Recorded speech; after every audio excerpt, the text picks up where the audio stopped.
Moja kati ya msanii ambaye amekuwa akiuliziwa sana kwenye tasnia ya burudani ni msanii kutoka 255, yani namzungumzia Lava Lava. Ikumbukwe msanii huyu alisainiwa katika lebo ya WCB pale mwaka 2017 kama sijakosea. Na WCB walikuwaga na hiyo kitu ya wakitambulisha msanii, ile unatoa ngoma, unatoa pamoja na video ama unatoa EP. So Lava Lava alitoka na ngoma ilikuwa inaitwa Bora Tuachane.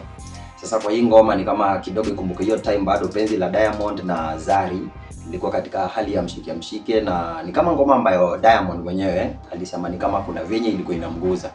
Sasa baada ya Bora Tuachane, Lava Lava aliendelea vizuri sana. Kumbuka ilikuwa msanii wa 5.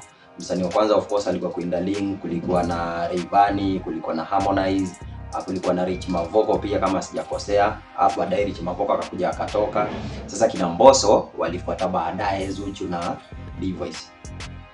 So baada ya kusainiwa pale, Lava Lava amekaa pale WCB kwa jumla ya miaka kama 8 hivi. Alitoka kwenye hiyo lebo mwaka uliopita. Kwa hiyo miaka 8 aliweza kutoa EP moja ambayo ilikuwa inakwenda kwa jina la Promise, ambayo ilikuwa na ngoma 4. Alafu baada ya kutoka pale akakuja akatoa EP ambayo ilikuwa na tracks 5 kama sijakosea. EP ambayo ilikwenda kwa jina la Time. So hii Time aliitoa baada ya kutoka WCB. So Lava Lava amekuwa kimya sana. I think the last post aliyeka pale Instagram ilikuwa tarehe 13 Januari mwaka huu. In fact hata birthday yake hakujipost pale, alijipost tu pale kwenye Insta stories na hiyo story ikapotelea. So ikumbuka Lava Lava ameachia ngoma kubwa sana, na kati ya ngoma ambazo zimefanya vizuri ni Uwe, amefanya Gundu, amefanya Basi Tu.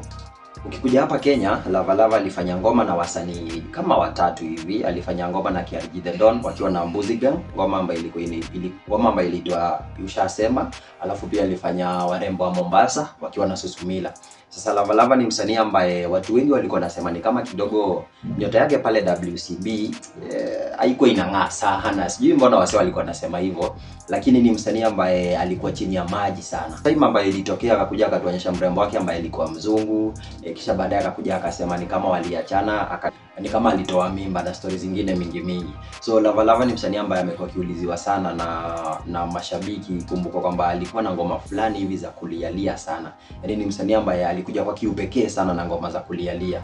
So ukiachia hiyo, Lava Lava amefanya collab pia na wasanii wakubwa pale Tanzania. Wamefanya ngoma na Rayvanny, wamefanya ngoma na Mbosso ambayo inaitwa Basi Tu, wamefanya na Harmonize pia.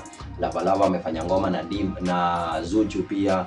Amefanya ngoma kama 3 ama 4 hivi wakiwa na Diamond Platnumz na wasanii wengine kadhaa. Pia amefanya ngoma za singeli na ngoma zingine kadhaa. So ni msanii ambaye watu wamekuwa kiulizia baada ya kutoka pale WCB what happened. Sababu alitoka kipindi kimoja na Mbosso. Ikumbukwe pale WCB ilisemekana ako na kandarasi ya miaka 10, but alikaa pale miaka 8. So alitoka the same time na Mbosso, but tumekuwa tukiona Mbosso amekuwa akiendelea kutoa mangoma, but Lava Lava kidogo ni kama aliingia mitini. Anyway, nipe maoni yako. Wananiita D Classic na hii ni V Media.